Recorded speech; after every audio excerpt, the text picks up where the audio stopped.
Great. Well, welcome everyone to the second of our events today. Actually, we had a workshop, a very nice, intense workshop in Maynooth today, but I think we have a broader audience perhaps here in the afternoon.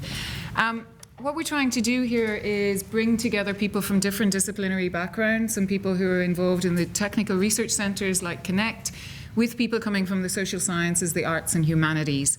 And you're going to see a few talks coming from different perspectives today in this evening, and that's the way we designed it, to get you to think about things from different perspectives. The theme of the evening, data politics, data markets, and the Internet of Things, may seem a little bit opaque, and perhaps you're not exactly sure what you're going to hear about. And that's because a lot of things to do with, at the moment, with the Internet of Things are actually quite opaque. There's some amazing imaginaries about what it might be, and then there's some very mundane technical infrastructure that's already in place in the city of Dublin that people are running initiatives on. So we're going to hear about some of the kind of broader imaginaries, and we're going to hear a little bit about some of the very practical kinds of infrastructures that are already in place.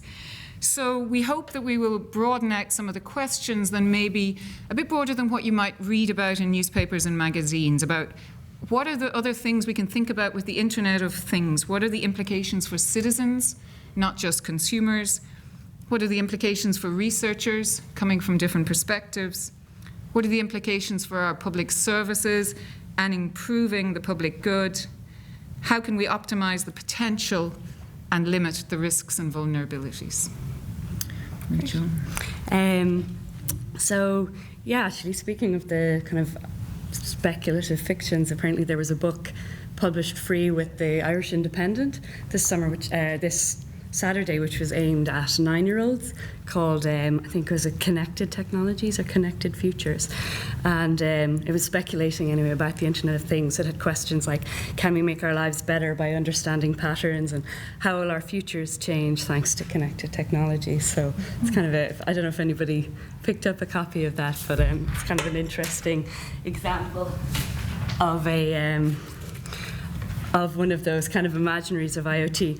So we were to have two speakers who were coming from an Irish context. Unfortunately, we actually only have one. So Linda Doyle, who's head of the Connect Research Centre, where I'm a researcher, and a number of kind of researchers who are involved in the workshop today are based, isn't actually able to make it. But we have another speaker then, Rob Kitchen, who's kind of coming from more Irish context, and 3 international speakers as well. And they're coming from very different backgrounds. So I suppose geography, political economy, media and communication, sociology, but all with a kind of vested interest in this particular space.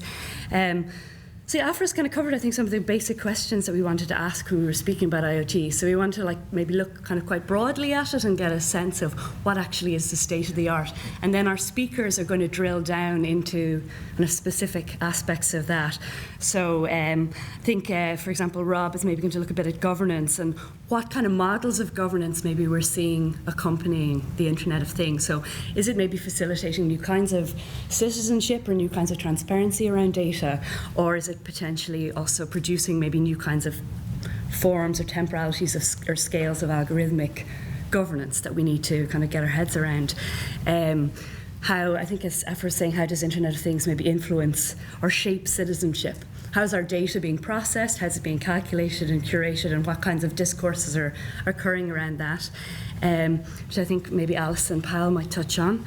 And Anna Hellman then is kind of coming from I suppose a digital research methods initiative sort of perspective, where it's looking, I suppose, about how we actually map and trace often very complex markets and relationships in data.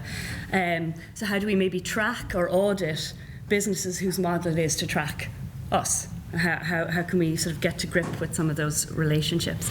And then Liz McFall is looking at how markets actually get made and the new kinds of markets that are being formed around things like health data, for example, or new models of credit and risk.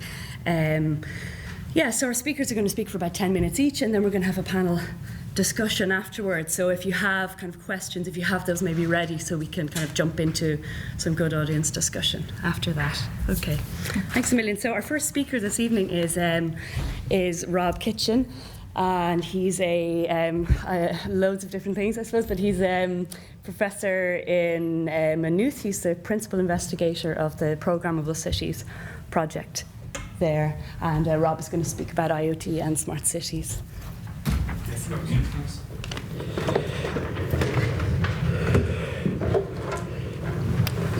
Yeah, so I want to kind of talk about already existing IoT. So this is IoT in the wild, if you like.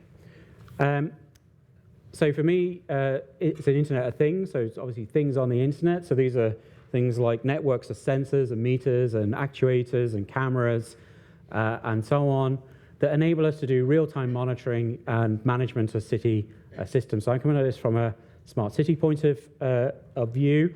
And what I'm going to do briefly is just run through traffic control center and sound sensing and modeling. And these are both systems that are live in Dublin at the minute. So the traffic management and incident center, it's in top floor in Wood Quay. And it's the control room for the city that tries to keep the traffic flowing. And what it does is it pulls in data from lots of different devices. So it's pulling in data from induction loops. So these are kind of the tar squares, I think they are on the Dublin roads. Car goes over, it senses, and basically it's counting the number of cars as it goes over those induction loops. And you'll see them in different lanes, so there are a number of cars going through each loop. It's pulling in data from 380 CCTV cameras. It also has a smaller network of traffic cameras. It's also pulling in the data from the buttons you press to intervene in that network to be able to interrupt it to enable pedestrians to cross.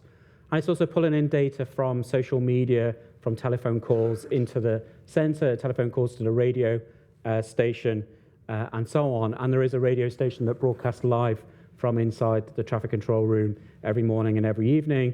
AA Roadwatch also has a desk in there. Dublin Bus also has a desk in there. The Gardaí have a desk in there, and so on. And they're also pulling in data from the Lewis and the buses, so they know each dot here is where a bus is on the road network at any one time. So they're monitoring the location of up to 1,000 buses, and they can also prioritize for the buses. So as buses come to the junctions, they can prioritize them through the junctions to try and keep them to the timetable schedule. And this is what it typically a controller's desk in the control room looks like. So they can look at the CCTV footage, they can look at some of the mapping. There's a wall screen of data in front of them where they can swap to different screens. And then this is the SCAT system, which is the algorithmic way in which they process this data. So the data comes into this computer program, and the computer program is effectively controlling the traffic signaling in the city. So it's basically updating the traffic cycles probably every 2 cycles. So I can come along, and it might take me 60 seconds to get through a traffic light. Somebody else comes along 2 minutes later, and it might take them 65 seconds. Somebody else comes along 5 minutes later, it might take them. So the whole system is in flux, and the traffic light sequences are altering on the basis of all this data flowing in from this network of sensors and cameras to try and keep the traffic flowing. And some of that data obviously flows out to us. So some of the ways in which we see that data is at the bus stops, where we get the real-time passenger information about where the bus is on the network and when it's going to potentially reach us and where the next bus along the network is as well. And it could also flow out through some of these kind of apps and so on. So this is 2 screenshots from the Dublin dashboard. And we're getting in data here from the car parks, so how many spaces are in the car parks. Also from the bike stands, how many bikes are on the bike stands, how many free stands are at the bike stands.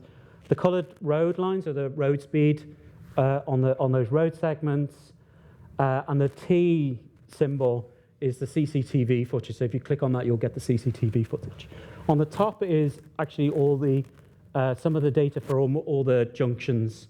And if you click on one of those dots, you can kind of see at the top there the rate of traffic flow across that junction across the day. Okay, so some of the data you can access this data. Some of the data through open APIs, and you can kind of look at it and play around with it. A different kind of network is the sound sensor networks under the EU's noise directive. The city, and also there's a piece of Irish legislation around monitoring noise and noise pollution. and so on. And each of the local authorities are responsible for making sure they comply with that noise directive. And Dublin uses a company called Sonitus. It's a TCD spin-out. They have 14 locations around the city. There's actually 40 across the whole city with the 4 local authorities. And they're collecting 6 different metrics every 5 minutes. So if you imagine over a number of years, they've got millions of these sound sensor readings. And again, the data is made openly available. So you can see the sound level at Drumcondra Library at the top there. You can see on the Dublin dashboard again what's going on in different parts of the city. And they use the data to do kind of noise modeling as to what's kind of happening in different parts of an area and so on.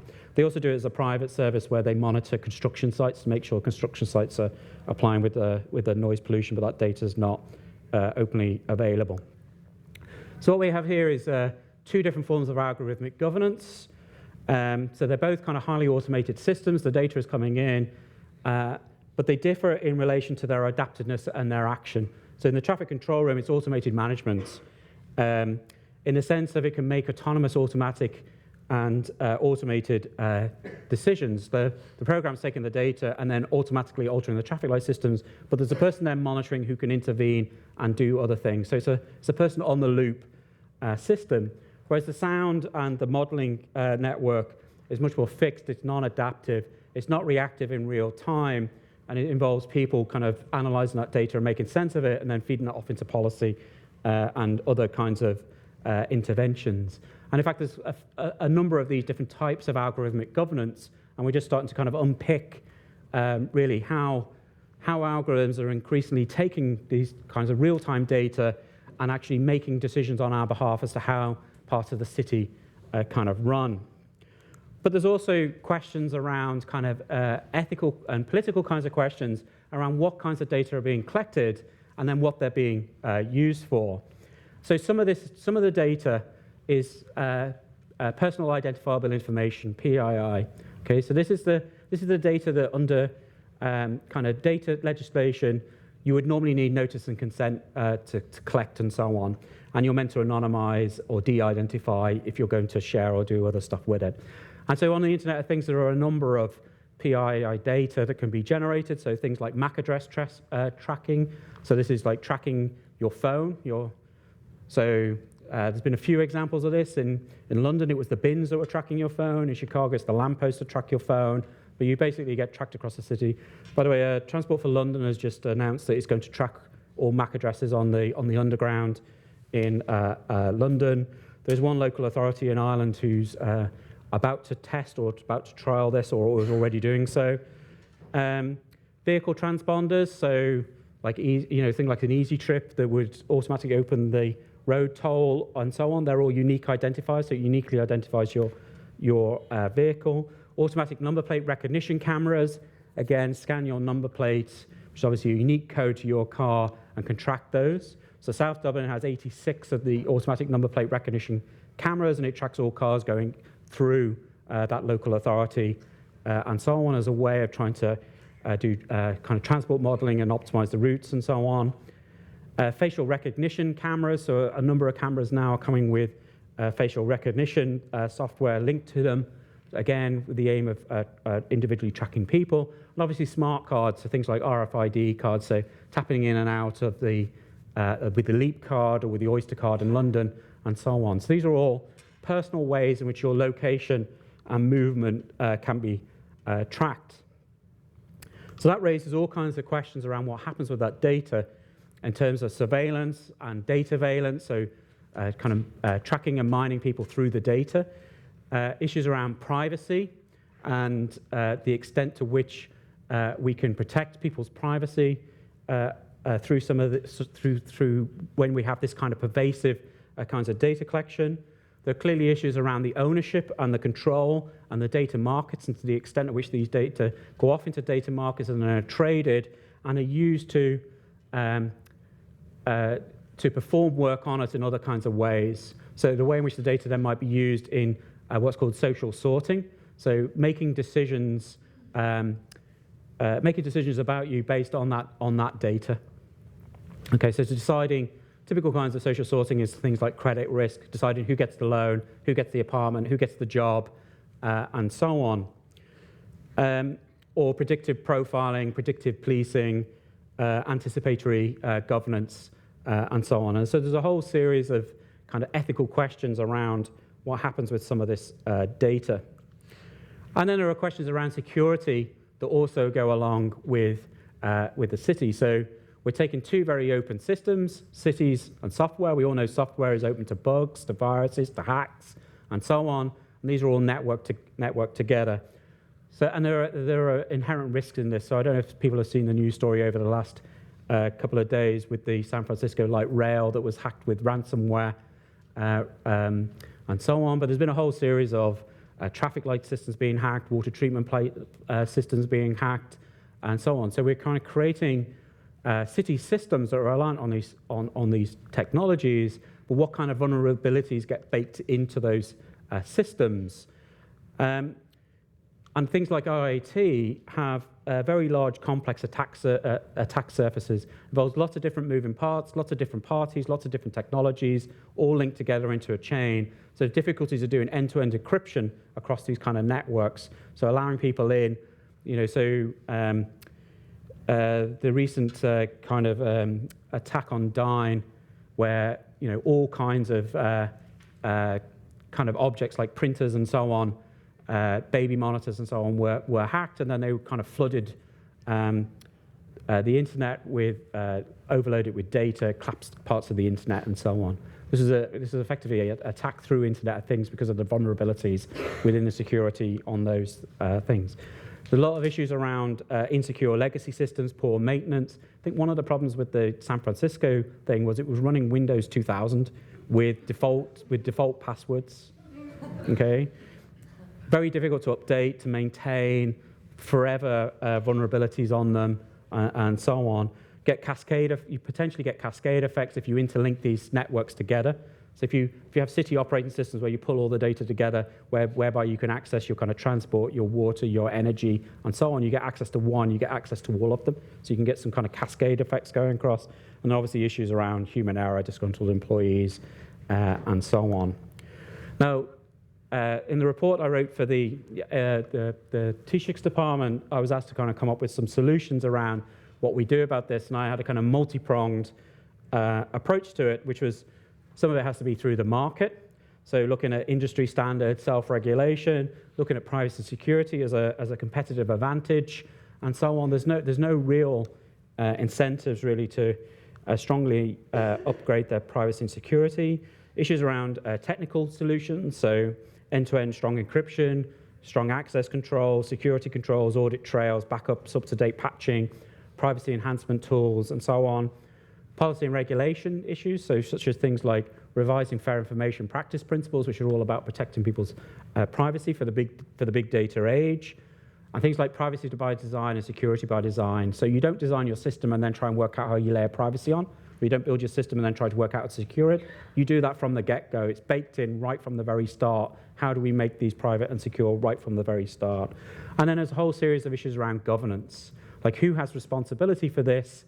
And I would argue in the context of the cities, where it's the cities who are procuring the services, they have the responsibility to negotiate things around data use, data sharing, all the kinds of rules around what can happen with the data on behalf of citizens.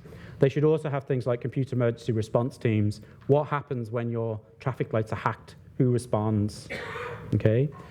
And it should have things like privacy security assessments. So it should be, every system should be looking at what are the potential vulnerabilities and how do we close this off and so on. And I'll end there. Thanks.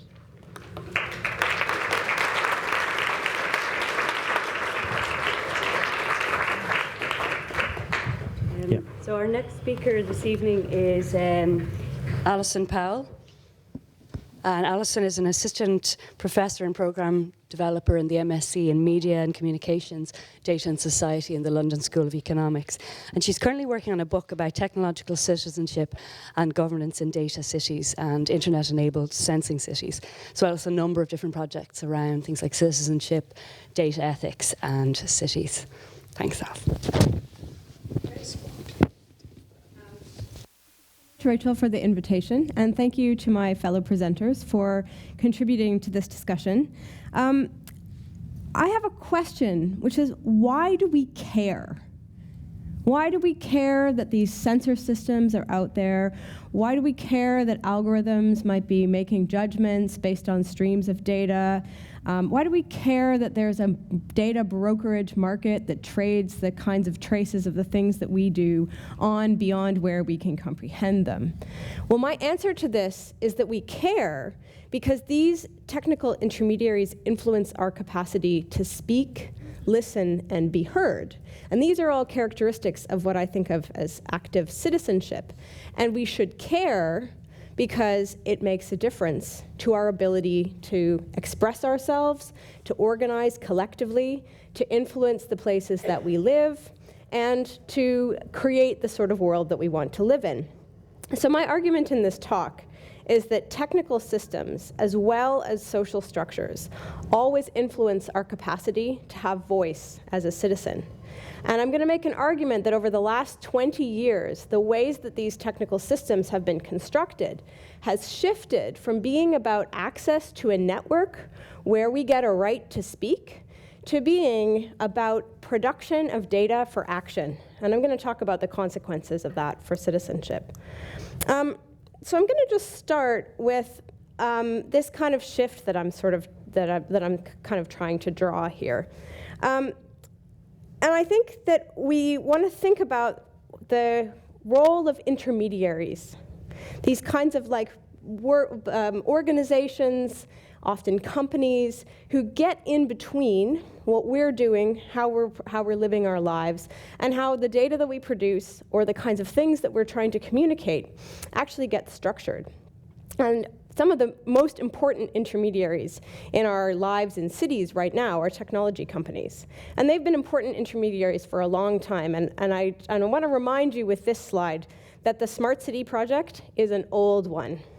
So the Smart City project has been running for at least 15 years. That's as long as I've been paying attention. And I suspect Rob and others in this room have been paying attention for even longer.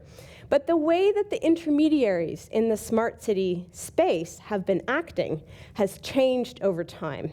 So in the 1990s and in the early 2000s, Cisco sold Wi-Fi routers to cities all around the world. And they sold Wi-Fi routers to lots of cities in Canada, where I was doing fieldwork at the time. And the sale of these Wi-Fi routers was linked into a policy discussion that was all about expanding access to information and expanding what some scholars called the information society. It was all about claiming a right to communicate and getting access to the infrastructure that would allow citizens to communicate with their governments, citizens to communicate with each other, citizens to express themselves. So this is the sort of Connecting Canadians agenda. This is a slide from my early fieldwork. Cisco is still selling services to cities, but Cisco's selling a different kind of service now. They're still using the same hardware, the same kinds of like Wi-Fi routers. They're distributing them all around different cities, but now they're selling the data that they collect from the kinds from smart objects that the Wi-Fi networks can sense. And they're selling the data and some analytics back to cities. Their best case here is about parking management, managing where people park in cities and using the Wi-Fi infrastructure to better track cars that are trying to park and package up the data about where people are trying to park and provide some analytics. So this is different. It's the same technology. It's still a smart city vision, but it's a vision that is about data for action rather than claiming a right to communicate. And I think this is really important. I did a survey recently of 50 of the main data-based intermediaries who were selling their services to city governments. And I kind of analyzed the how they described themselves on their website and what they thought their selling point was to city governments. I was interested in the discourse of citizenship that they were producing for the cities who were going to contract. And what I discovered is that there were sort of three general areas that kind of overlapped into one particular space. And the areas were analytics, data aggregation and data brokerage, and real-time monitoring. And I think that Rob talked very nicely about how those actually play out in established systems. And one of the things that all of these different sorts of selling points focused on was management of risk, predictability, and in other words, optimization. Making the city an optimal space, collecting data for action, where the action is to optimize things. And this is really interesting, because optimization depends on effective prediction. So if you look at theorists of governance, particularly those who follow Foucault, they'll talk about how technologies of rationalization position certain kinds of civic acts as desirable and others as undesirable. And so many of the things that we predict are also ways of establishing good citizenship and bad citizenship. The other consequence of optimization as a main framework for civic life is that some things are just easier to optimize than others. It's pretty straightforward to optimize transportation or the collection of recycling, but it's way more difficult to optimize volunteering, knowing your neighbors, or creating a kind of local sense of local community. So this raises some really interesting ethics issues that I think produce dilemmas of contemporary technological citizenship. So these are the, I have two things I have to click. So these are the kind of dilemmas that I see emerging. And the dilemmas stem from the new kind of intermediation that's happening, which is this seeking to transform data into action, and the frames that are getting set by these corporate intermediaries. One of the dilemmas is that civic responses to datafication are now following the same kind of pattern and falling into kind of seeking to optimize particular relationships between citizens and governments. And the second dilemma is related to the actual process of data collection and the movement towards optimization, which is that data processing means real consent is not possible and raises all of these ethical issues that Rob sketched out. So I want to talk a little bit about the first dilemma. And the first dilemma is a kind of conceptual dilemma. The dilemma is, how do we intervene when the goal of everything is to make things more optimal? And this is one of my favorite examples of a civically driven attempt to intervene in this kind of intermediating logic towards optimization. This is fixmystreet.com. It was established 8 years ago in the UK, and it's a crowdsourced platform for contributions highlighting local problems. It collects location data points and user-generated content that identify maintenance problems that cities should fix. And it's great if you have a pothole. It's not great if you have a systemic long-term problem that is related to poor management of funds or a strategic decision that eliminates the provision of services to many people. I always tell an anecdote about this. I was so delighted by the appearance of Fix My Street when it first came out that I reported the pothole on the bike lane near my house. And sure enough, the pothole got fixed 4 days later. And I was really excited about the pothole getting fixed. And then I read that the council had cut all of their library budgets. And I was like, how do you make a big enough location tag for an entire library? Right? It is simply not a data point. It cannot be optimized.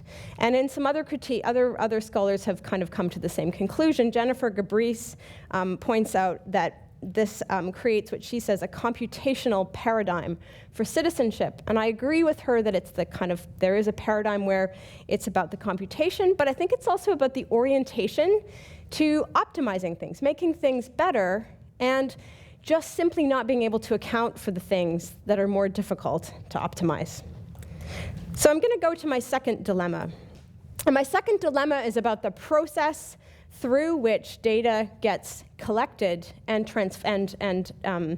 positioned in relation to action. So how do we get data for action? What's the sort of relationship between citizens and whoever might be acting on their behalf? And this is a sort of sketch that I've made of the kinds of stages that data kind of goes through between the production of data by an individual and a kind of action that's taken on a broader scale. So there's acquisition of data, it's aggregated, it's potentially analyzed, and it's positioned in terms of action. And this makes it difficult to figure out where we want ethics and rights to be positioned, right? So our traditional conceptions of privacy are all around the individual. And acquisition of data may occur at the individual level. So in here I have a little kind of Fitbit kind of image. And yes, we have lots of data that's acquired from our individual actions. Our data tapping in and out of our transport systems is individual. And the individual privacy rights we might have around that data are well defined, but they don't extend past aggregation, analytics, and towards action. And this presents a really complex ethical problem. So how are we going to address the fact that once the orientation is to collect data for action, the kinds of rights that we might wish to have begin to fall apart? And instead of being able to claim something like a right to communicate in a smart city, we find ourselves kind of trying to push back against a collection of data by establishing individual privacy rights. We don't really truly give consent for all these other stages of data collection. And we are really stuck, feeling coerced into being good data citizens. So I wanted to come up with a couple of approaches that I thought we might be able to encounter, to use to challenge these kinds of dilemmas of data citizenships. And there are three of them. There's a normative, a critical, and an institutional. And the normative focuses on ways that we can potentially intervene in that process that exists between the collection of data and the action taken, that algorithmic process through which there's an aggregation and an analysis that we don't understand and that can't easily be made transparent to us because of the nature of the processing. So there are some interesting attempts here. One of them is called procedural regularity. It's a kind of strategy for producing accountability within algorithms that uses computer science techniques to test how regular the process of an algorithm's analysis of data can be. And it's used to fulfill certain kinds of normative principles, like to ensure fairness in treating mortgage applications, for example, or to ensure that there is no price discrimination based on protected characteristics of people. This is a nice normative response, but it doesn't really take aim at the kind of deeper problem, which is that our citizenship has been transformed into the production of data for action, and people don't feel that they've truly consented to it. So recently, I've been exploring a kind of creative intervention in this, which is to try to reposition how people are experiencing big data in cities and making kind of new ways of thinking and new ways of being in relation to data. And I've just been kind of doing these quite fun processes called data walks, where I invite community organizations to host me, where we talk about how to define big data, what is data, what's not data, and then we go out and try and observe data in the city and tell a set of really different stories about what data is, just to kind of make a different perspective. So that's maybe a kind of creative and critical response. It doesn't touch the systemic problem, but it creates new ways of thinking. And finally, there are now institutional responses that are emerging. I was in Barcelona recently speaking to the chief technology officer there, and she was talking about what she's calling a new deal for data, which is actually to try to use the public function of a city government not only to package, sell, and broker data, but to also create a kind of place where the value of data can be negotiated in the public interest. And I find this really attractive, because one of the things about the Smart City agenda is that it began with very good intentions to expand the capacity for citizens to speak, listen, and be heard, but it's been captured by frames that reduce the capacity for citizenship to be enacted. And I think that these different responses might be ways of opening that out and bringing it forward again. So thank you very much.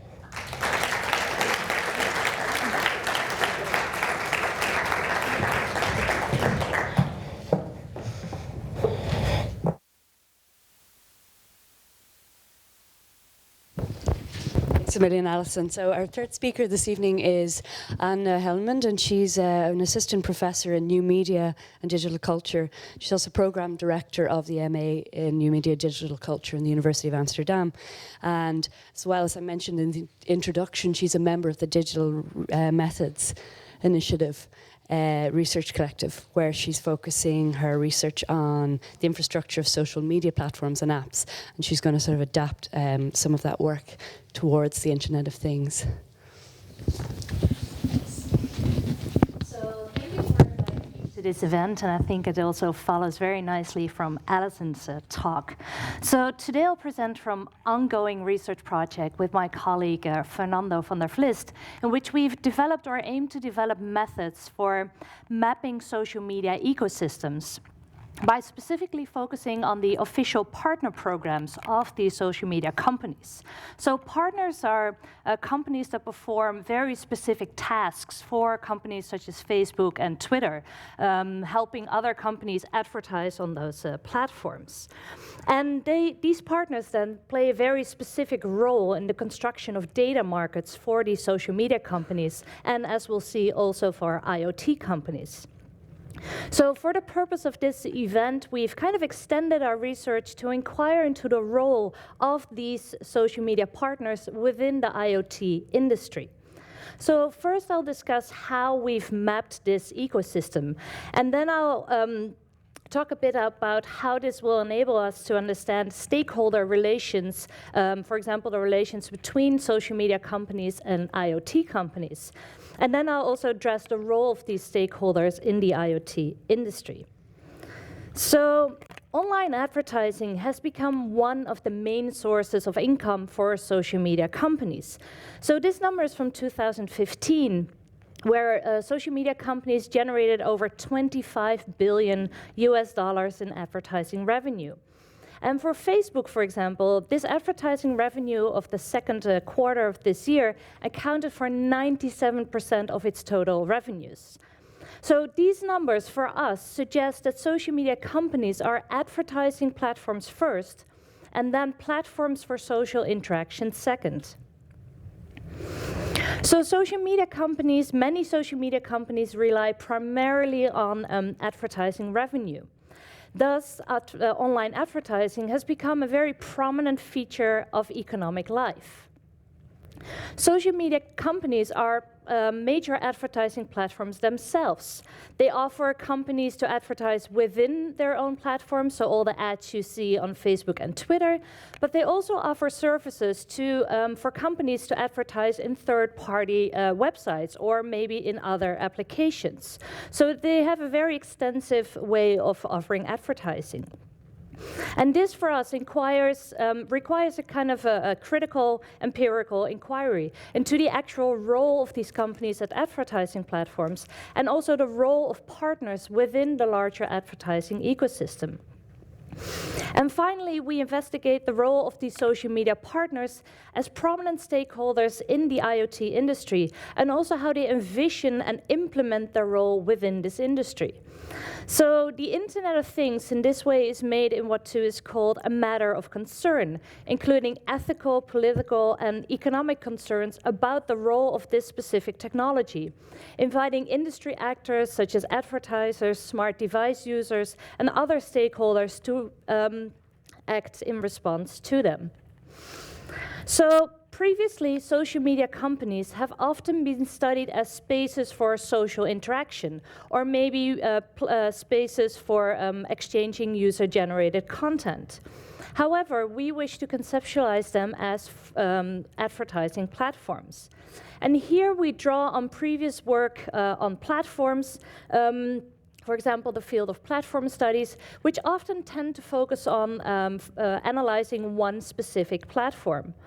Instead, we follow José van Dijk's conceptualization of platforms as microsystems, which are operating within a larger ecosystem of connective media. So she argues we cannot see these platforms as single units, but we need to see them within a larger ecosystem.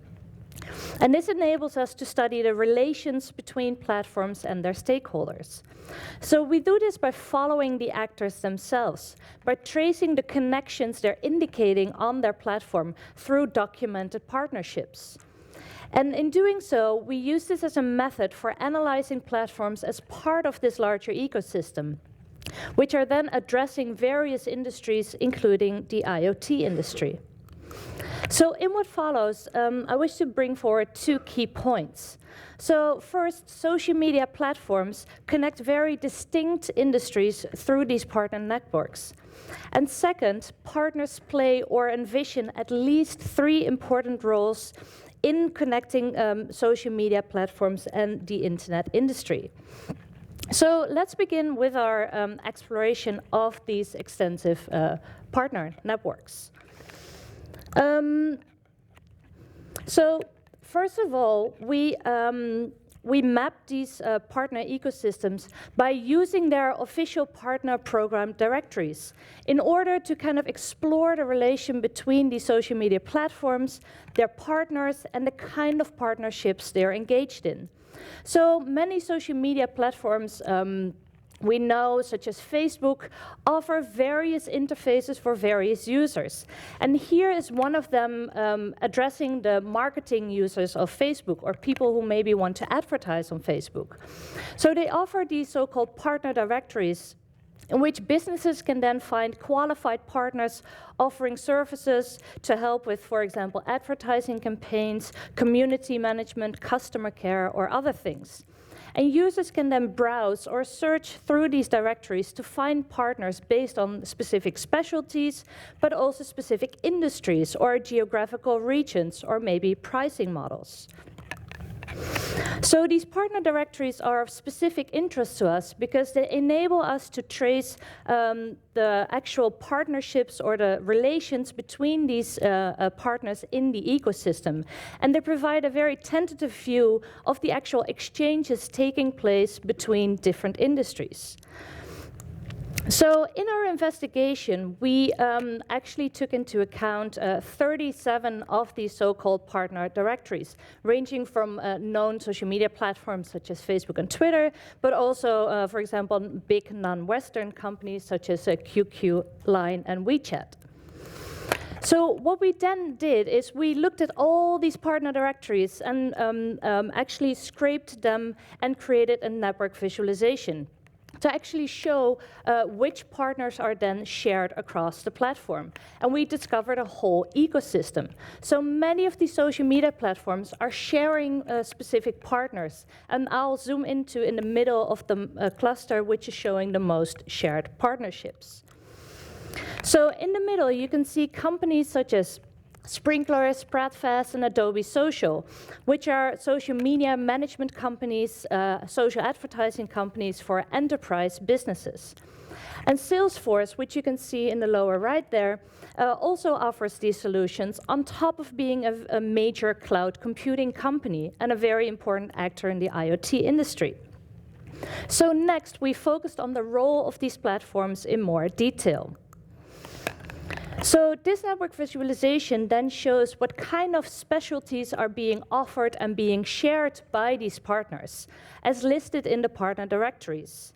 So Salesforce, once again in the middle there, offers ad technology, community management, content marketing, as well as audience onboarding. And a very specific cluster there on the right is dedicated to audience data providers, which includes Axiom, which is one of the largest data and analytics companies. So Axiom is very interesting because it's able to match online and offline customer data. For example, things like loyalty cards or credit card transactions, and match that with social media user data. So they're able to combine all these types of data, and they're also aiming now to include smart device data for delivering custom audiences to their business customers. Next, we then queried the websites of these Facebook marketing partners for the terms Internet of Things and IoT to see how they discuss, envision, and position themselves within the IoT industry. So we found major actors such as SAP, Oracle, Salesforce, and Adobe, but almost half of these partners list IoT at least a few times. And this for us raised the question, what does IoT mean for these partners? So when we looked into these partners, we found that they have at least three, or envision three kinds of roles in relation to the Internet of Things. First, they are IoT cloud services and infrastructure providers. Like SAP, Oracle, and Salesforce are amongst the biggest one of offering these kinds of infrastructures. And in this capacity, the key challenge that they are focusing on, as listing on their websites, deals with storing, processing, analyzing, integrating massive quantities of smart device data. And second, these actors include marketeers and advertisers who see the Internet of Things as an extension of connectivity, offering new types of so-called smart channels to reach customers in real time, thereby offering very new or novel advertising opportunities. For example, Salesforce has this wonderful tagline that says, "We aim to connect the Internet of Things with the Internet of Customers." Whilst Experian, another company, offers brands to reach their customers in a world of exploding channels. So for them, smart devices are an additional channel for you to reach your customers or to perform your ads on. And finally, they function as so-called data providers or data integration points for companies to connect to data on the Internet of Things or data from clients on the Internet of Things. Here you see, for example, Hootsuite, which is a very large player in social media marketing. They discuss how IoT devices do not only need to be smart, but they also need to be social by integrating social media data with IoT data. And Axiom, the audience data provider, positions itself as a key player, being able to offer IoT audiences to IoT companies. So Axiom offers so-called data packages, which are custom audiences designed to reach targeted groups for advertisers. And one of these data packages, we found out, is called the Internet of Things, which delivers consumer audiences of people who, for instance, use smart devices to advertisers. So here you see a concrete example of a company trying to sell IoT users to advertisers. So to conclude, our research has demonstrated a method for mapping these platform ecosystems via their official partner program directories. And this has rendered kind of the data markets that they engage in visible, identify the actors involved, their relations, specialties, and also objectives. And such mappings now enable us to explore stakeholder relations, data ownerships, and also data exchanges that are happening between these platforms. And when zooming into their association with the IoT industry, we found that they envision or fulfill very particular roles within this industry, ranging from infrastructure provider to helping leverage new marketing opportunities to delivering IoT users as audiences to potential advertisers. And this shows how the IoT is not only a technical, ethical, or political issue, but it's also made into a matter of concern, inviting industry actors, advertisers, smart device users, and others to help and speculate about the meaning and significance of these developments and in turn co-shape them. Thank you.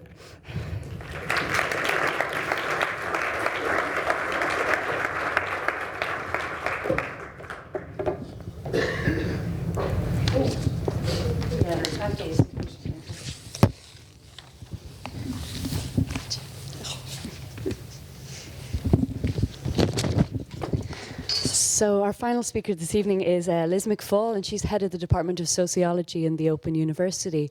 And also her research is about how consumer markets are actually made, especially for what she describes as being dull or difficult things, but actually I think they're really, really interesting. So things like health and life insurance or doorstep and payday loans. She's also the author of Devising Consumption, Cultural Economies of Insurance, Credit and Spending, and she's currently editor-in-chief of the Journal of Cultural Economy. Yeah, I do have a background in, is that okay? I do have a background in studying how markets are made, and I have a particular interest in studying what some people think of as dull products. But I aim to persuade you that how markets are made for insurance is actually really, really exciting.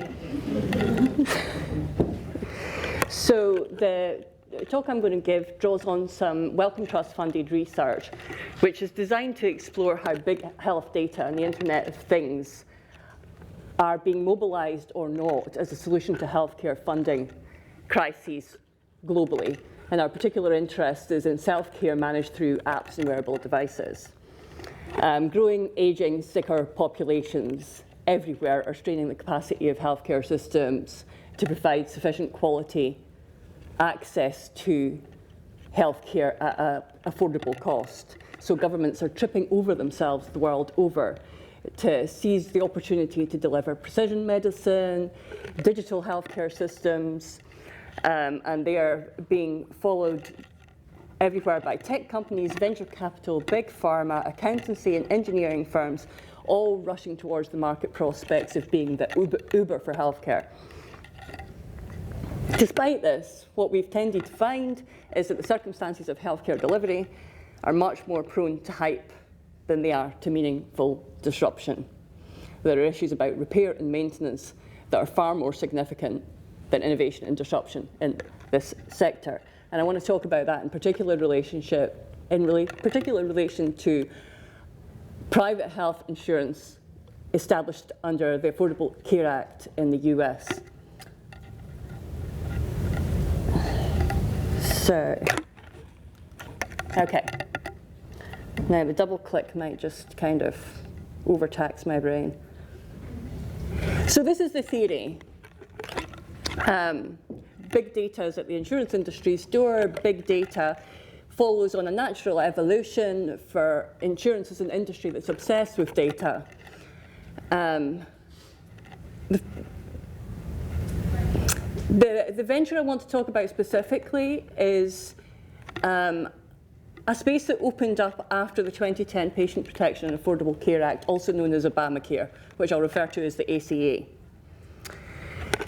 The ACA is an attempt to reform a system which ranks amongst the world's most expensive ways of delivering some of the most indifferent health outcomes, the American healthcare system.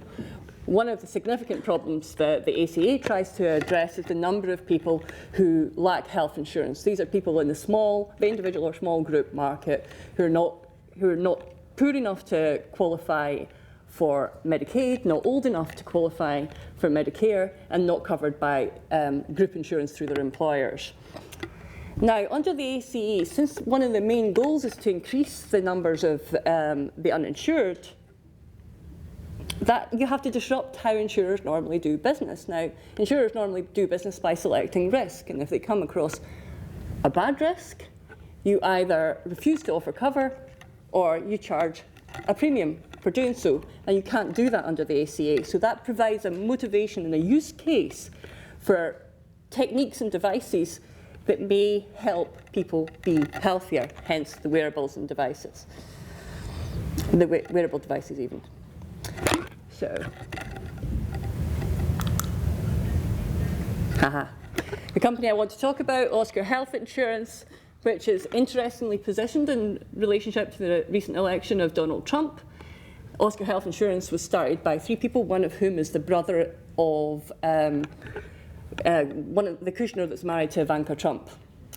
The Democrat brother, the one that's pro the Affordable Care Act, which of course Donald Trump has sworn to demolish.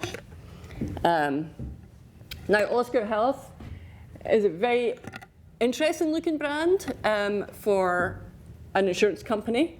It looks more like a tech hipster company. It carries all the kind of color palette and all the kind of symbolic imageries that you would associate with Silicon Valley. It also offers enrollees a misfit wearable tracker on enrollment for free.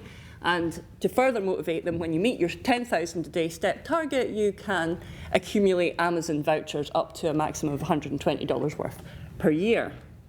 This is, here we go. This type of maneuver has generated a whole ton of headlines. Though interestingly, we've only found 3 companies occupying a tiny, tiny sector of the private health insurance market in the US who are actually trying to integrate wearables in some way. Now, a lot of these headlines try to pull towards the story that your movement will be priced and you will be discriminated against if you don't move enough and you're not healthy enough. This graph just shows the level of interest. 237 news stories in papers like the New York Times associated with Oscar, which is the biggest spike, the green spike, and the 2 other schemes that I'm not talking about by John Hancock and Vitality.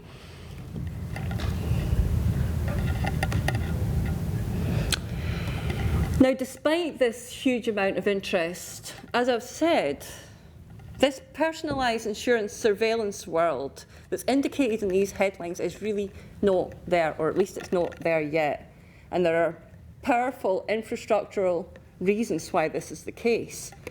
But somehow this interest in surveillance goes to a broader political interest with structures of blame, praise, individual risk and responsibility. So it's a clickbait kind of a story.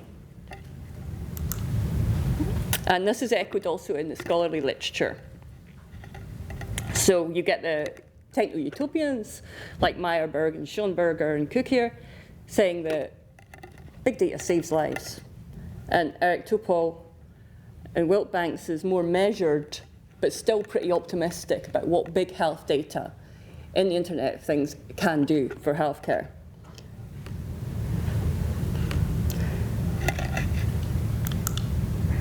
And on another side of the scholarly critical literature, you get sociologist Deborah Lupton talking about what she thinks is going on. It's quite a dystopian view in which people will be held responsible and new practices of discrimination and exclusion will appear as people will be held liable for how healthy they keep themselves. The trouble with this is it's not happening. And this type of statement misrepresents some of the really, really important infrastructural and organisational and institutional and legal and regulatory reasons why it's not happening. So if I have time, I'm going to try and explain some of the most important parts of what I mean by this. And one of the key things is that insurers are not using data to price premiums, not using wearable data to price premiums, should I say. In all the cases we found, it's rewards and vouchers. And that is a lot like Tesco Club Card. It's a lot like promotion rather than pricing that's happening. So if in the ACA rule that pre-existing conditions can't be discriminated against demands regulatory measures to try and balance what the negative consequences for the marketplace might be. To try and enable the market to function, the ACA introduces 3 mechanisms. Now, I understood from Rob earlier on today that the Irish health insurance system has some mechanisms that are quite similar to that, which is about spreading the risk, spreading the cost across schemes from those which end up insuring sicker and more costly customers to those which end up insuring healthier customers. So schemes don't end up the balance is spread across the competing schemes. So within the ACA, there's risk adjustment, risk corridors, and reinsurance. And the thing I wanted to talk about particularly is the point that mentioned by, oops, wrong clicker, Deborah Lupton, which is this. It sounds really interesting, this idea of an individual risk score. Yes, an individual risk score is being calculated under the Affordable Care Act in the US, but that individual risk score is being calculated in order to help the market to function, i.e. in order to help insurers, to help people get insurance, and to try and minimise the risks of adverse or risk selection. Adverse selection when only the sick sign up, risk selection where insurers try only to target the most healthy of customers.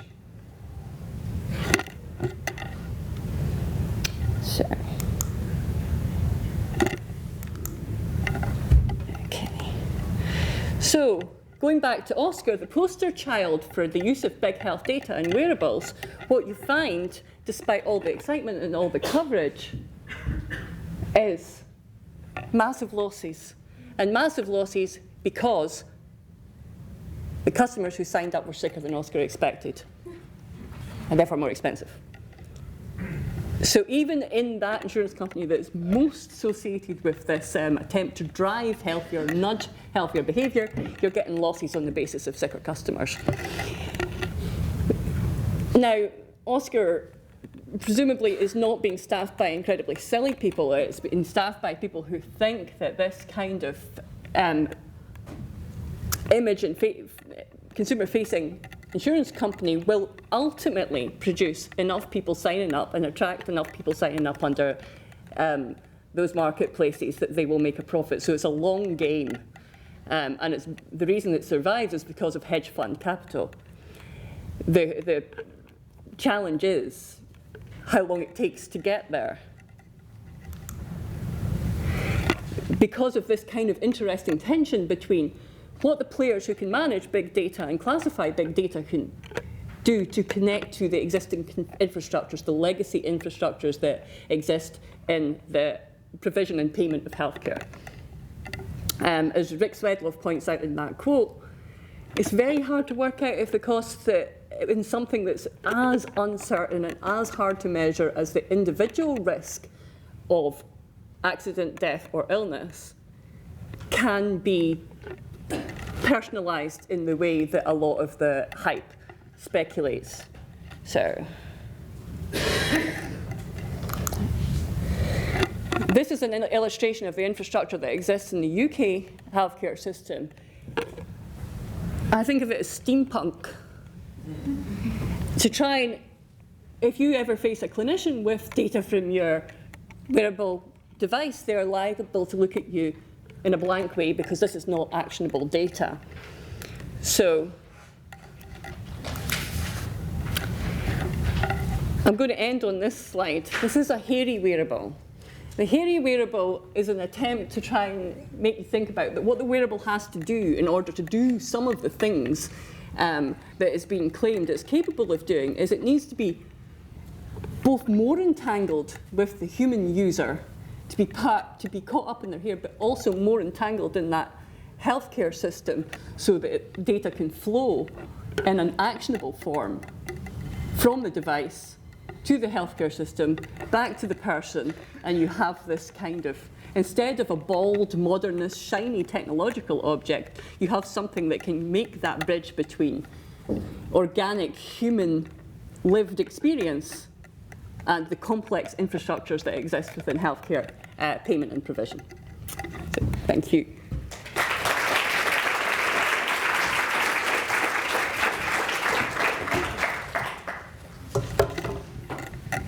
Okay, I'd like to invite our speakers up onto the stage.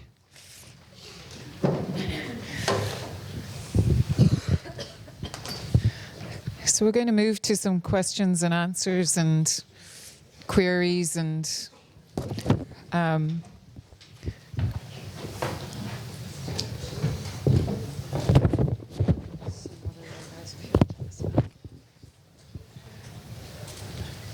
okay. So, I want to just start off with a little comment while you're gathering your thoughts, and please then raise your hand, and myself or Rachel should be able to spot you. The thing that strikes me about the panel is that we have sectors or markets at different stages of development. some which are completely new, like the social media, which is a new infrastructure. But then when it comes to cities and health, we have all this existing infrastructure, which is making it incredibly difficult to move very fast into these new markets. I wonder, is that an accurate representation of what we've been seeing here? Is that what's causing a lot of the difficulties in terms? So the city is kind of an interesting one because there's all this existing infrastructure and health as well, which is making it difficult for some of these new devices to maybe optimize what they're hoping to achieve in the markets.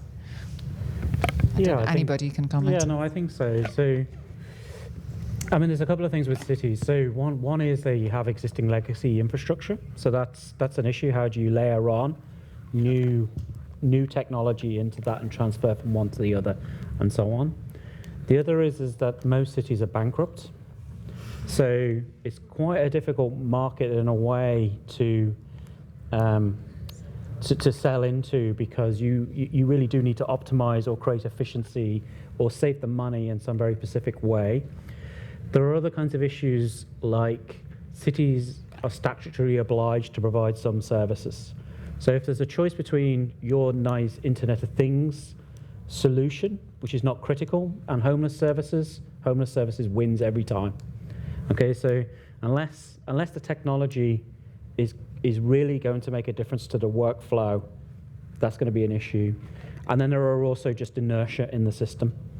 So you're asking departments and people to upskill, retrain, alter their work practices, alter their workflow, which is very disruptive, and so you get internal inertia that blocks. There's a lot of politics inside these organizations that blocks certain new things coming along. So I think it's quite a diverse landscape of competing interests and priorities and so on, and that's being played out. But I think a lot of people trying to sell into smart cities have found it more difficult to sell to cities than they thought it would be. Cities, in a way, were seen as a financial crisis. The public sector was seen as a bankable, sustainable market into the future, that, you know, any crisis comes along, the public sector is still going to buy stuff. But they've actually found it much more difficult to persuade cities to transfer to some of these new technologies than they thought it would be. I was just going to say that some of this is due to the ease of transferring technological hype and the difficulty of transferring technological practice, right? So you can get really excited about the catchphrase of the Internet of Things across a number of sectors, and that can really obscure the actual existing practices of those sectors and potentially what the influence of whatever this new technology might be. So in the city's case, there's been, it's actually a little bit boring also, but significant still. Like, optimization is boring and significant and does change the way we get our services. In the social media space, it's the kind of like extraordinary expansion of the advertising model. And that's, the Internet of Things is just like, let's just see what else we can, how else we can, build a market to advertise to. And it looks like in health as well, like you're talking about an insurance model, which is very, very different than an advertising model, which is very, very different than a public sector model. So, I think we should be inspired by the great knowledge we have of all these things already, and kind of view the hype a little bit critically. I think some of the technologies hit the wall a little bit as well. So when I was at Web Summit a couple of years ago, it was quite clear that wearables and smart homes and so on are a little bit stuck. Like, basically anybody who's going to buy a wearable has bought one, and it's like, how do you shift it into a different type of market from the fitness person or the health conscious person? And they're kind of stuck as to how to shift it. And the same with the home. People who are interested in things like smart televisions or smart fridges or smart coffee makers or whatever, there are people who are kind of gadgety and all play around in that, and it's how do you shift it into beyond that? Actually, I don't need my fridge to tell me when there's no milk in it. I know, because I open the fridge every day and I pour milk. I know there's no milk. I know when I go home now, I have no milk because I used the last of it this morning.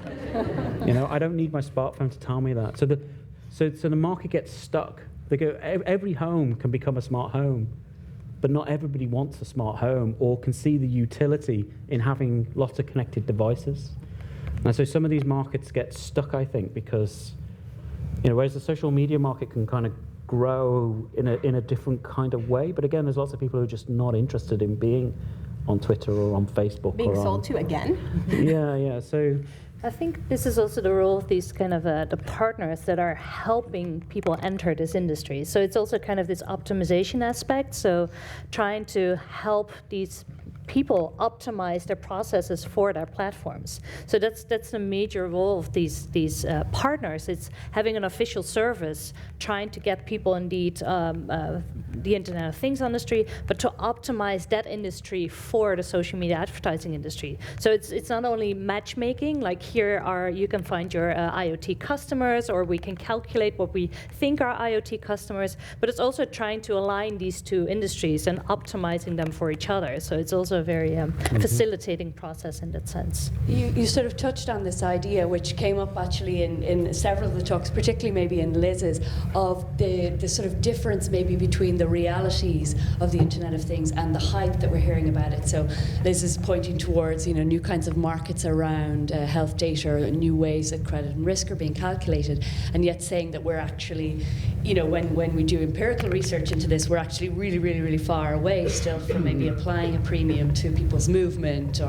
So what do you think the purpose, of that hype is? Do you think does it have any utility for users? I'm just thinking of, in terms of even producing some kind of space to speculate or to imagine what the Internet of Things would look like, or do you think it's misleading and it's very just kind of focused about finding new markets? Well, I think the hype plays a lot of different roles, and governments are as likely to use this kind of speech to hype. One of our informants in the NHS part of the project talked to us about government by announcement. So Jeremy Hunt goes out there and says, we will be paperless by 2020. Well, 2018. No, we better make it 2020. But we will be paperless. So behind the scenes, a bunch of people within the NHS are scraping around thinking, we're still using fax machines. So that whether will Hunt be Health Secretary in 2020? Will he be held accountable for the fact that it didn't happen? That's not his problem. He's following the electoral cycle, the rhythm of electoral politics. He's not following the hardcore civil servants and staff within the NHS who are going to be stuck with trying to actually deliver this and who actually know how difficult it will be. So there's a kind of governmental attachment to hype. They know they're in trouble. They know that how people feel about their healthcare provision influences votes. But on the other hand, you've got startups.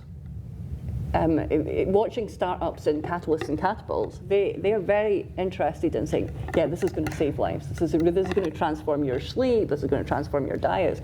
Because they are hoping to be the ones that capitalize and monetize on this. So, yeah, it's exciting kind of speech. So the hype can be motivated for all sorts of different reasons. But we have a question here in the front, so... I suppose I probably have more of a comment just to add. Oh, that's good. Oh, thanks. In terms of the hype, if you ever look into the sociology of expectations, it kind of shows you that a hype is actually needed as a coordination and as a legitimization device in many ways. And if you look into the market studies literature, it shows you without the hype, the hype is performative in many ways because it shapes the market. So of course there is maybe overshoots in many ways, but it actually shapes the market at the same time. So it is actually needed to make the market happen, to create a market. I do have a question though for Alison. You had an interesting outline earlier about the potential solutions to the ethical problems, and one of them was normative, critical response, and also institutional responses.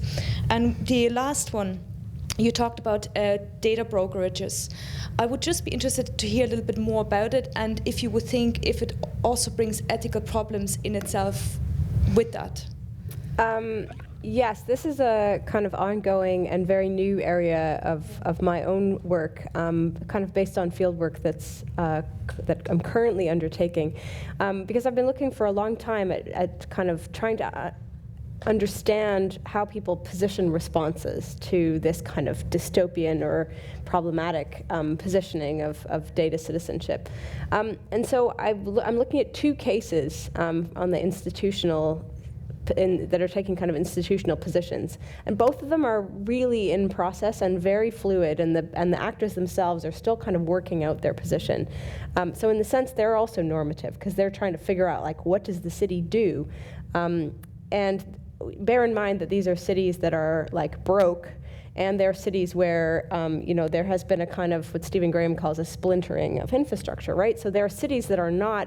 They don't have total control of all of their city infrastructure anymore. They're actually dealing with this kind of service provision model already.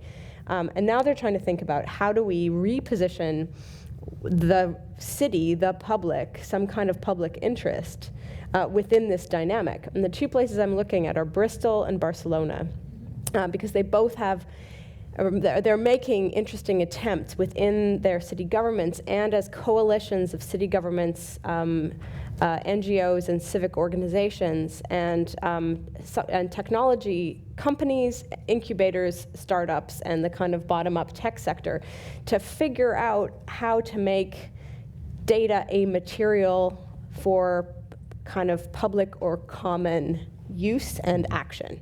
And I can't really say much more than that because they sort of, the details of the two city strategies are very different. Bristol wants to have a kind of data commons. Barcelona wants to have this new deal on data, which they can't figure out if it's going to be a kind of like the city working as a broker to companies. But there's really some innovative thinking around this. And in any of these conversations, is the generator of data, like the citizen, actually involved? Yes, in the sense that there are public meetings, and in Barcelona there's a very lively, very open civic conversation about the generation of civic data and about whether people think that, what would be the parameters of a data commons. Barcelona's also got a lot of like commons-based and commons-oriented organizations, and there's a kind of space there where people are having this conversation. Any other questions from the floor?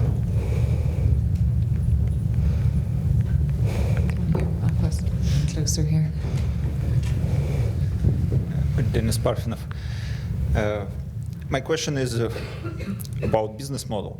For example, the internet which we use now is right now we are paying with our personal data for kind of free services.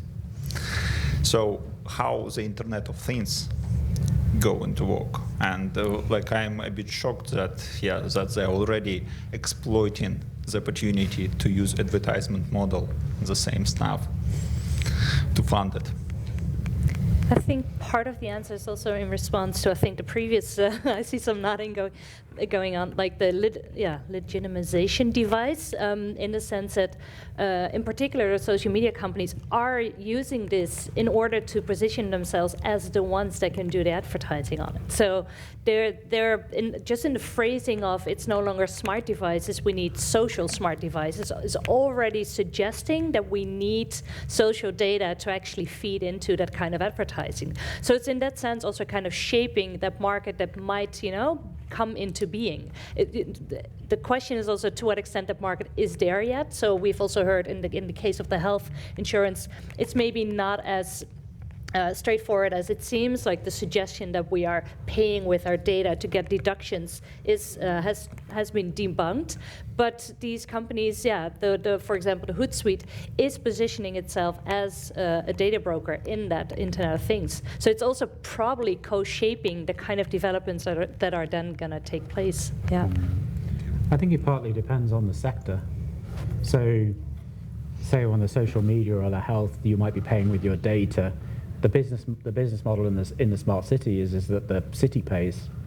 So it's IoT as a service, or the software as a service, or the infrastructure or the platform as a service. So it's you either sell the technology or you sell the data back, and so on. But I think we were talking about this today at the workshop around the whole issue around the business models, that people are really struggling to work out how to pay on some of these things. And you saw with Oscar, it's losing a lot of money. Companies like Uber lost $1 billion last year. It's all propped up by hedge fund funding. You know, a lot of these companies are propped up by venture capital and by, you know, a constant flow of money in the hope that they will capture a market and become, you know, a very large company where you get a lot of money when it floats. And, you know, there's a lot of attrition in that, and people are trying to work out, you know, how the business model will actually work. And sometimes it's difficult to persuade people. So things like smart lighting has actually been much more difficult to sell to cities than companies thought that it would be. Changing the LED bulb is straightforward.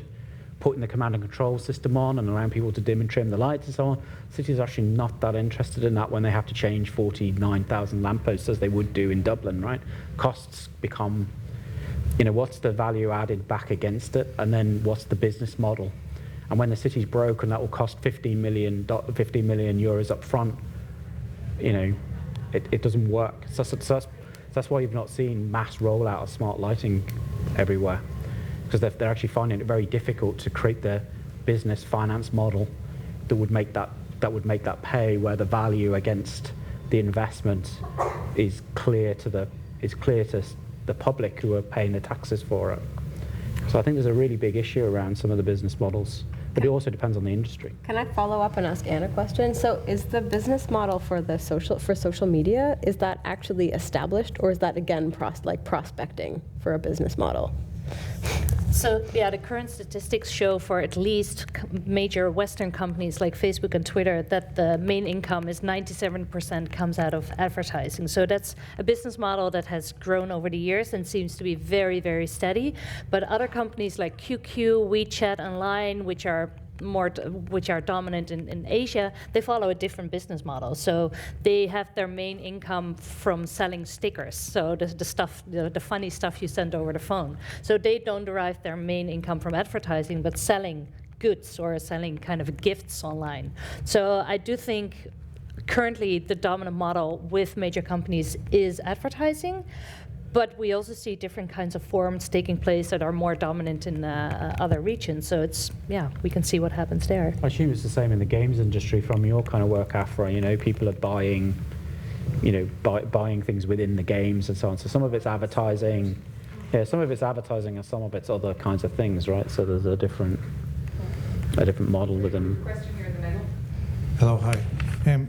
My question is the partial loss of privacy the price we must pay for having all these services and technology, and is it kind of a demon that we must live with, and it's probably too late to turn back the clock now? It's embedded in our cities, embedded in our systems. Doesn't have to be. Yeah, it doesn't have to be. But it is. Yeah, there's no teleology to this. You know, so different countries have different rules, right? So you saw that in relation to Google Street View. You know, some countries just said you're not doing it. Like Japan basically made them roll back on. So there's no teleology. There's nothing that compels. You can implement legislation around health insurance or around social media or around how a smart city technology works. You could regulate and say we're going to ban MAC address tracking, or we're going to regulate how the data is generated. So one of the things I've suggested with cities as almost like the broker of consent and notice is that they would actually say to a company, when we procure your service, we're going to procure smart lighting, we're going to procure smart parking, whatever it is, this is what data you can collect, this is what you can do with it, this is who you can share it with, this is what value you can extract from it, and they actually define all of those things. At the minute, most cities don't do that at all. They procure the service and they actually lose control of the data, and the data can be used however they want, and if they want to get the data back, they have to buy it back themselves. But actually, it's them that's procuring the service, and they could write all of that into the procurement contracts and the actual service contracts. Oh yeah, they're doing that in Barcelona too. Rewriting service contracts as their first step to building a data commons. Yeah, I mean, Dublin did that. Dublin accidentally privatized its bike share data. It wasn't in the procurement contract, and when they asked the company for the data, the company just said no, it's not in the contract. And the only reason we have the data now is because when they expanded into the second phase, it was written into the procurement contracts that they would get the data this time. But they still don't own the data. Data's owned by the bike share company. So I think there are interesting trade-offs between what people say they want around privacy and what they do. So we all know that people routinely sign off on terms and conditions without reading them, even if they think, no, it's my data, it shouldn't be shared. But it's a kind of contractual and legal minefield to work out whose data it actually is when the data is a transactional quality that's created on a platform, and even more so if your behavior actually changes because of your interactions with that platform, which it undoubtedly does. The things you say on Facebook weren't the things you would say on any other medium before that. And interestingly, for the private health insurance industry, in surveys, people may express concerns about the confidentiality and privacy of their data, but if they're asked the question about will they share their data if it gives them a reduction in their premium costs, the money matters more. So an alarming amount of people are willing to have their data analysed and priced if it means that they will get they'll get money back for doing so. There's actually a company specialized in, it's called Data Coop. So it actually specializes in you being able to sell your own data. So it kind of inverses the logic, with also kind of the danger, I would say also the danger of like normalizing that kind of stuff. So by implementing ways for you to then sell your data to pretty much everyone you like, it also creates a very different incentive, I would say, to share your data. So, yeah. I think you have to remember the privacy laws are different in different places. So and a lot of the logic of this is coming out of Silicon Valley, and one of the big issues that's been bumped up against is like the European data directives against a kind of a very different conception of privacy in North America, and that's what a lot of this interaction at the minute and tension is going on. And that's why I mentioned the fair information practice principles, because they've really been eroded. So all the principles around data minimization, for example, data can only, so in the European Union we have data minimization, which is the data can only be used for the purpose of which it was collected.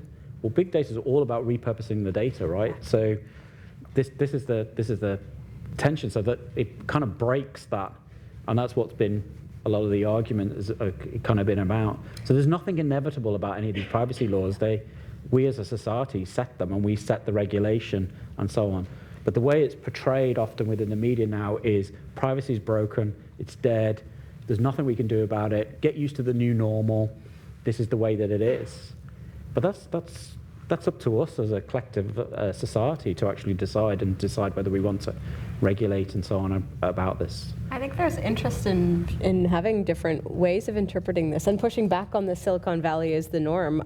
So I'm about to start a 3-year EU-funded project on ethics and Internet of Things development. And one of the questions we want to ask is, how do people do the work designing these systems? And how can we help people to think more about the kinds of principles that are already enshrined in European law and help them to become things that people are able to act on in their work, making these tools?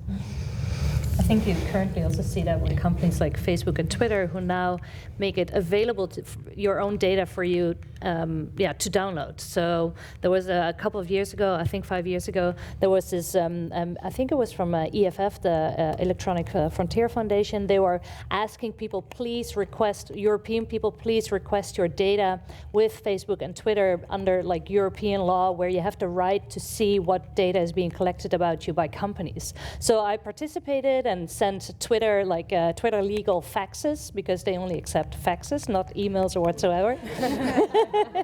So I did both Twitter and Facebook, so I participated in this action, and then Twitter, within, I think 12 days, sent me an email with a zip file with all my data. I never heard anything about Facebook.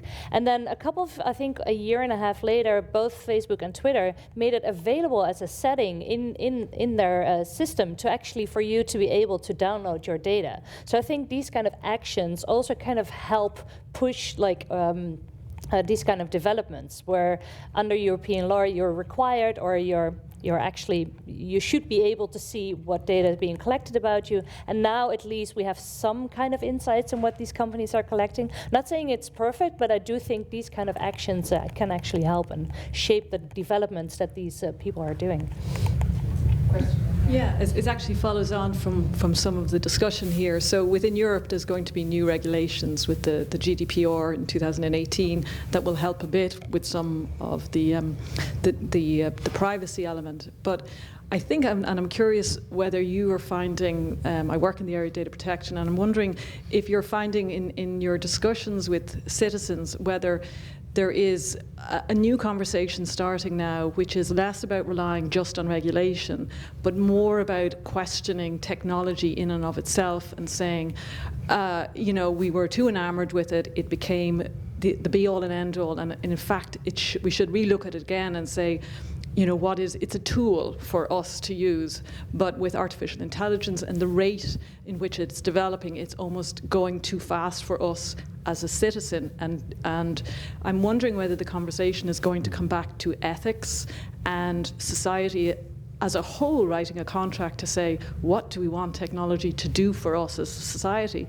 And then commercially going back to companies and saying, what do you ethically stand for in terms of data? We want to know, and maybe this is a way for citizens to get back some of the control that I think they have lost.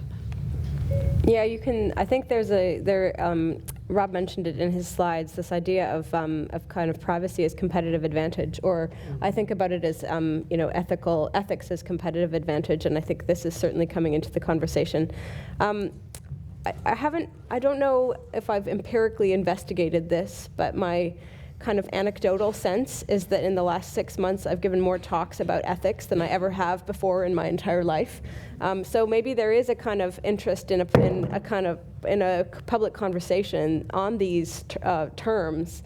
But I also think it's cyclical, and certainly across the history of technological development, it's part of the hype cycle also, and the hype cycle and the worry cycle go together.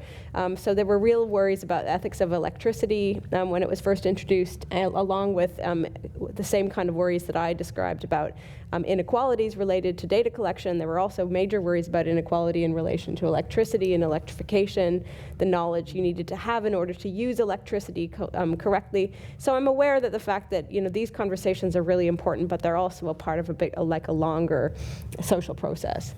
And I think also it's useful to think about the ways in which ethical conversations are always situated. So I think what you're referring to as well, like it suits Apple, for example, to make a big play about it is your data, and the San Bernardino shooter, and they weren't going to disclose it to the FBI. But in terms of data sharing and data privacy, there isn't an ethical position on that. You'll get patients who are desperate to share data. They've got sick relatives and they want public sharing of data by anyone who can make use of it and maybe provide more knowledge. And you'll get other people who see the ethical conversation as far more difficult, and they never want to see commercial reuse of their data. But if it's medical research that's the conversation, the idea of excluding commercial, not in this world. There will always be commercial players, whether it's a publicly funded or privately funded healthcare system. So that notion of, well, what do you mean by ethics? There isn't a universal standard of ethics. It depends where you're situated. Yeah, I think a lot of it. I think it is cyclical, and I think there are certain events. So, Snowden was a kind of a peak, and then you have other kinds of things. And I'm also getting quite a few invitations to go and give kind of ethics and security kind of talks, and they're often actually at trade. So there's actually companies who are getting much more interested in this, partly because of things like, the data protection, data directives that are coming down. They're also aware of how it might affect their ability to be able to sell and to gain custom and people's concern and so on. There's some quite interesting work done by Pew who kind of do these kind of privacy surveys all the time, and there's a perception that the millennials are the group who, they don't care about privacy, they give their data. Actually, they're the group who are most in control of their privacy. They're much more likely to turn on the settings. Particularly like 15 to 24-year-olds are much more likely to have their phone locked down than I am, and they will control it, and they have lots of different channels. 15 to 19-year-olds, it's actually about parents not finding out.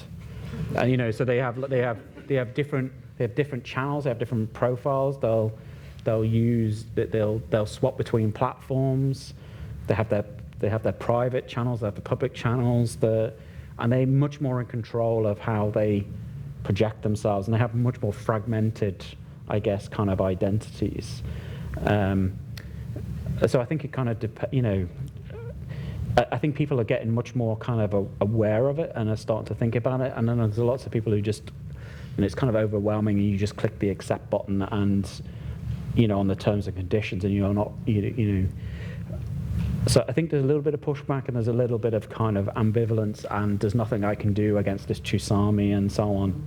So I do think it's still important that the regulators are in there trying to mediate and so on.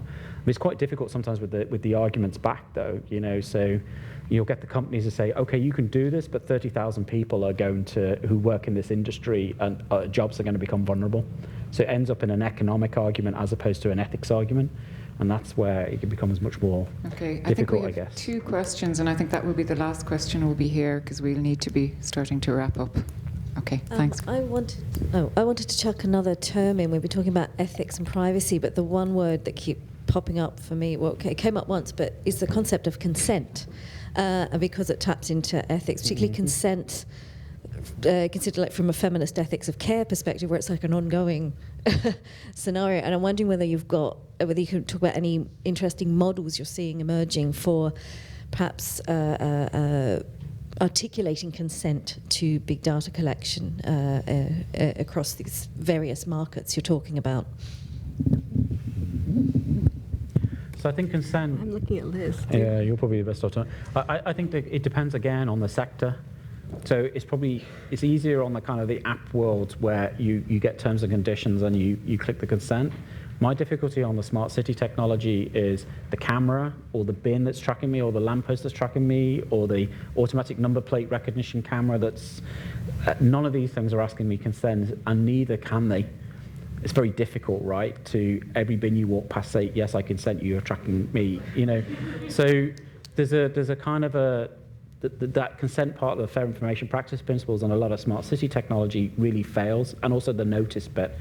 And of the 8 fair information practice principles, they're really the 2 ones that have really remained core and haven't been fully eroded, but they are now by certain technologies, because it's just very difficult to keep them at the center, because they are so distributed and dispersed and difficult to ask. There's also an argument that consent is coerced, right? That it's actually impossible to, like, in a legal sense, yes, you can consent to the terms and conditions. And legally speaking, in terms of your contract with the service provider, that is the legal interpretation. But in terms of like an ethical practice, if it is impossible for one to read the terms and conditions because they are so long, if they are not written in a way which is, actually understandable, then there is another argument that consent is not legitimate, right? That it is in effect coerced. And I was also thinking about notice.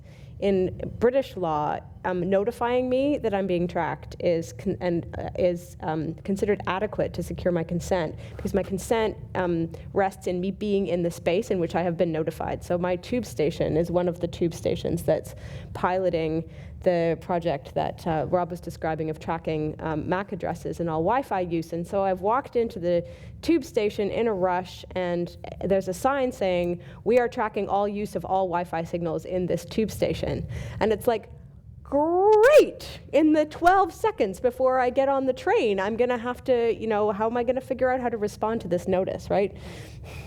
So it's a complete minefield. If you Google care.data, which was the UK's NHS programme, which was designed to try and improve the understanding and basically ensure that, so for example, electronic health records, if you've someone with a chronic health condition and you're picked up by an ambulance, after an episode, an asthma attack or something, people will report that they have to tell each clinician and caregiver along the way all the details of their condition, and they would much rather that the paramedics and the ambulance could see their record. some summary care record. That's currently not the case, but who can have access? So the aim was to try and kind of make sure that all people involved in direct care would have access to. But the British government made a huge, catastrophic mess of consent for that. They sent out a flyer, which was mistaken, I think, for free pizza flyers. Most people threw it out, and those who did spot it, I think, produced something like 2 million opt-outs for what the government thought would just be a routine matter. They just kind of wanted to impose this. But if you kind of, ethical and legal frameworks to define things like what informed consent means, are you giving consent for people involved only in your direct care? Well, what does direct care mean? So how do you get the terminology that matches the infrastructures of how healthcare is actually delivered? Is the lab technician doing the tests involved in your direct care, or is it just a clinician, or is it a research partner further down the line? So, yeah, that's not a very good answer, but I think it's a mess. And I think also here we're talking about individual consent. But for example, what Facebook is doing, there's a setting, if you dive deep into your privacy settings, if it's on by default, and it allows you to send your friends' data to the apps you are using. So it's kind of a distributed effort also in these social media platforms, where I am allowing my friends' data to be shared. So this is also, I think, something, where we can talk about individual consent, but we also need to talk about how I'm consenting for my friends for their data to be transferred. So there's all kinds of tricky stuff going on there. And also you can end up in those systems even if you're not on it. So I might not be on Facebook, but you could put my photo up on Facebook and tag me. I've not consented to that at all, but my data is now within the system. Yeah. So there's, sorry? Yeah. Now you exist.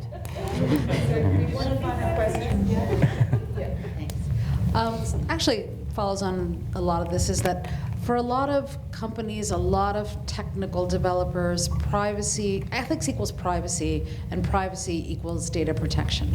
And it's really hard to get people to have the moral imagination to think about other knock-on effects, like, I don't know, equity of access, equity of use. You're talking about smart cities. There are people who should not be tracked in cities. There are people who we don't count. I mean, the fact that we don't know how many, immigrants and migrants we have in Europe because everybody counts them differently, or how many police killings there are in the United States. So I'm wondering how we get the conversation to those, because this is often we're all preaching to the choir here. But then how do we get that conversation that we have other things to think about beyond just privacy and data regulation and so forth to those who are actually creating these technologies? Well, my plan is to go and hang out with people who do this work, and I love hanging out with hackers and developers. And my sense from having done this for many years is that most people working in this field have, in fact, like deep moral and political convictions, but they aren't normally accounted for in the work, and there isn't space in the work to discuss them or make them appear in the final product. So one of the aims of this project that we're going to start is to actually just help people who are doing tech work in the places that they're already working have the kinds of conversations that they like to have with a language that allows them to act on things that they already believe or think about. And then the second part is to sort of take the conversation outside of the tech sphere and to do the kinds of fun and exciting and creative things like data walking, which don't have anything to do with tech, and have a lot to do with like getting to know people who live in your neighborhood and finding out what they care about by having a conversation that is around and oriented to the idea of data in the city, without kind of just focusing on the technological systems. And I think to say something on a more optimistic note around digital participation and different forms of participation, there are all sorts of examples of people using the affordances of things like social media to upend and to share knowledge and information that would previously have been restricted in quite hierarchical ways in the hands of clinicians. So I came across a woman who'd hacked her own pancreas. She created an artificial pancreas using kind of social media type networks. That sounds like an extraordinary thing to do, but not being able to manage her diabetes through the products that were available in the marketplace. There's a whole world of patient experts and advocates out there who are informing themselves and becoming the experts in their own condition, which is kind of, I don't know, changing the circulation of knowledge and power in healthcare, which, you know, there's a whole range of different possibilities of how you participate digitally. And just talking about privacy and just talking about data protection doesn't necessarily go to all those use cases where it might actually be in individuals' interests to share and allow the data to be open and APIs to be open and to be able to get at what companies like Apple and Fitbit have in the way of your data. Any final brief comment on that? Because I'm just conscious and looking at the clock. Are we going to be hauled out of the room? Probably. 8:30. Okay. I think we're going to just say some brief thanks now and wrap up the conversation. I don't think we can get at everything here today, but the thing that strikes me is I do research in a very specific domain. A lot of us do research in specific domains, and it's really great to hear people have a conversation across these domains and look at what are the similar issues across these domains. I'm going to start with a couple of thank yous. I could just go along the logos on the bottom of this slide up here. Connect, Programmable City, Moosey, the Science Gallery for hosting us, Hamilton actually in Maynooth who hosted us today. And I would also like to thank all our speakers here, and perhaps we were going to have a few more, don't just leave, just a couple of thank yous after this, but maybe you would show your appreciation for our speakers.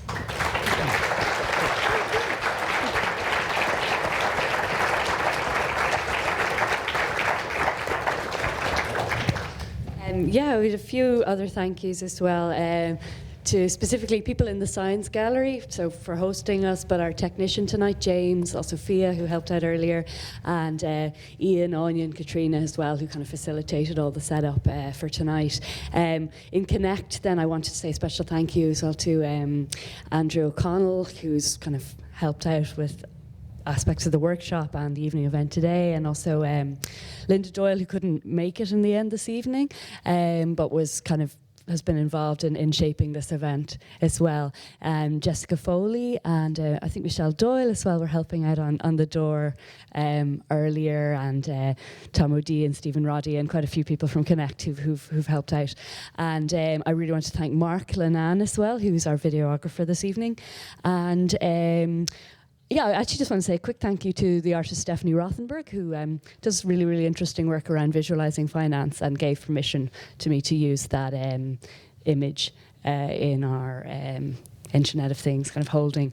I just wanted to say, kind of get a quick plug in as well. So we really have a sense that we just kind of scratched the surface of things a little bit today, but we're hoping so I work in kind of the first one of those, Connect, and we've run sort of an event called Open Here a couple of times, which some of you may have been to. So it's kind of a conference and festival around the digital commons. But our theme for 2017 is going to be Internet of Things. So we're hoping we can maybe drill down into some of these discussions a little bit more at that. And I have all your email addresses now from the Eventbrite, so I'll be letting you know probably about that. And if you don't want me to, you can email me an opt-out. Okay, well, thank you all for turning up tonight. Thank you. Yes, thank you.